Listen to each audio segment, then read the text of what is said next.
నంద్యాల జిల్లాలో ప్రముఖ పుణ్యక్షేత్రమైన శ్రీశైలం శ్రీ బ్రహ్మరాంబిక దేవి సమేత మల్లికార్జున స్వామి ఆలయానికి రికార్డు స్థాయిలో హుండీ ఆదాయం లభించింది. ఉగాది మహోత్సవాల సందర్భంగా కన్నడ, మహారాష్ట్ర రాష్ట్రాలతో పాటు ఇతర రాష్ట్రాల, విదేశాల నుండి వచ్చిన భక్తులు సమర్పించిన కానుకలతో ఈ ఆదాయం లభించింది.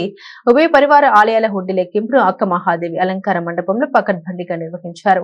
గత 30 రోజుల్లో భక్తులు సమర్పించిన కానుకల ద్వారా దేవస్థానానికి 7,19,58,064 రూపాయల నగదు ఆదాయం లభించినట్లు దేవస్థాన ఈవో శ్రీనివాసరావు తెలిపారు.